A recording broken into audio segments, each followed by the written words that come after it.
पाहत आहात mid day Marathi news channel. चला सत्य बघूया। महाराष्ट्रातील ताज्या बातम्यांसाठी आमच्या चॅनलला सबस्क्राइब करा आणि न्यूज व्हिडिओ आवडल्यास लाईक शेअर करा।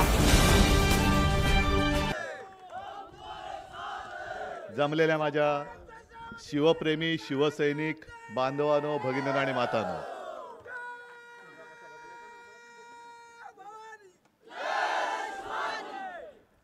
अनेक सभा आजपर्यंत मी केलेल्या आहेत, बरीच भाषणं सुद्धा केलेली आहेत, पण आजचं हे माझं इथून मी भाषण नाही करणार। मी जे काय बोलणार आहे तुमच्याशी, हा क्षण अविस्मरणीय आहे। भास्कररावांनी त्यांच्या मनातल्या भावना सांगितल्या आणि मी ज्या वेळेला शिवछत्रपती महाराजांच्या त्या मूर्तीसमोर उभा राहिलो, एक क्षणभर मला असं वाटलं की ते मला विचारतायत, तुम्ही आमचा नुसता जय जयकार करता, पण आमच्याकडनं काय घेतलं, काही शिकलास की नाही, का नुसताच जय जयकार करतोयस। तो सगळा जो काळ होता,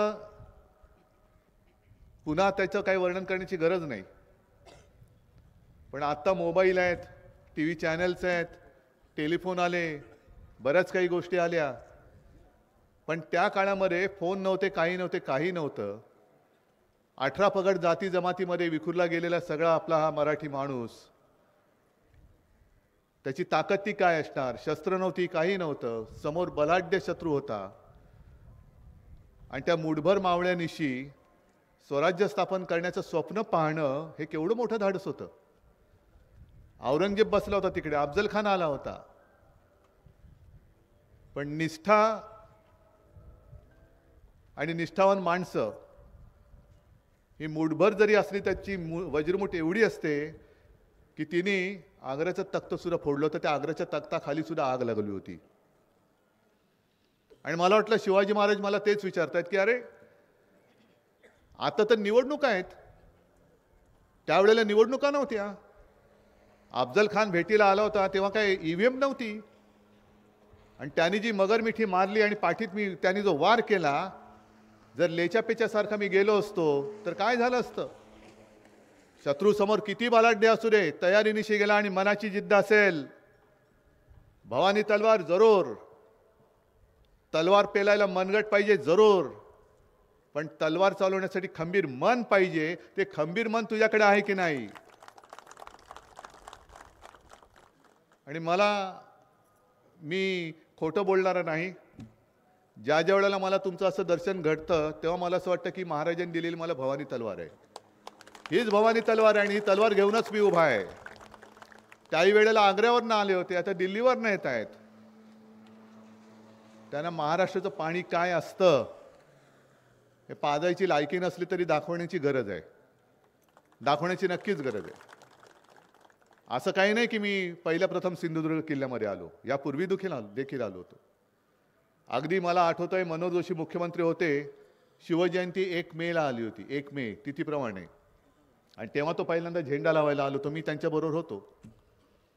आणि आज मला खरंच वैभवचं मला कौतुक करायचं आहे की याला तसं पाहिलं तर शिवाजी महाराजांचा पुतळा उभारणं चांगली गोष्ट आहे, पण छत्रपती शिवाजी महाराज जे आमचं दैवत आहे, त्यांना साजेसं एक सिंहासन तू वैभव करून दिलंस। आपला राजा, आपल्या राजाचं वैभव हे बाकी सगळेजण येतात, ते बघा तिकडे पुतळा उभा केलेला आहे। महाराजांपासून काय शिकले? काही शिकलेलं नाहीये। महाराजांनी स्वराज्य स्थापन केलं, त्या महाराजांचा महाराष्ट्र लुटणारे महाराजांचा पुतळा स्थापन करून गेले।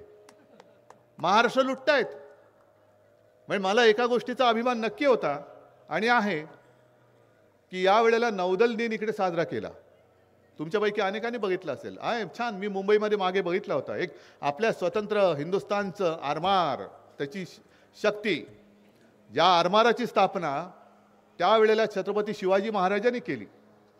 आपल्या हिंदुस्थानामध्ये आरमार म्हणून जे काही प्रकार आधी कुठेही नव्हता, नौदल, त्याची स्थापना छत्रपती शिवाजी महाराजांनी केली, आणि त्यांची आठवण म्हणून प्रधानमंत्री इकडे आले, त्यांनी पुतळा तिकडे बसवला, पण एवढे आल्यानंतर मंदिरात जाऊन आशीर्वाद घ्यायचं विसरले.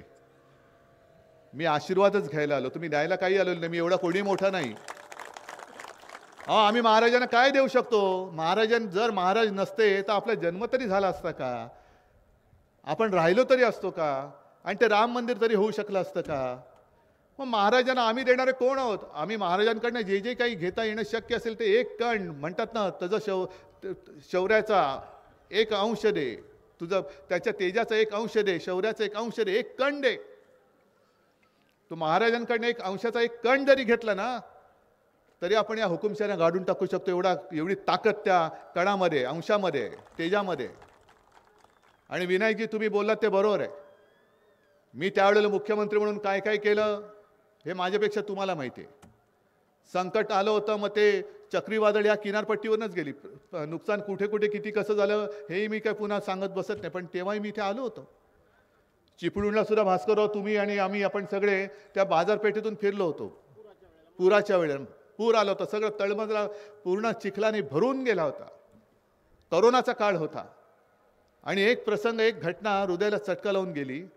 ती म्हणजे चिपळूणमध्ये बाजारपेठेच्या तिकडे एका हॉस्पिटलमध्ये पहिल्या मजल्यावरती 9 माणसं दगावली होती.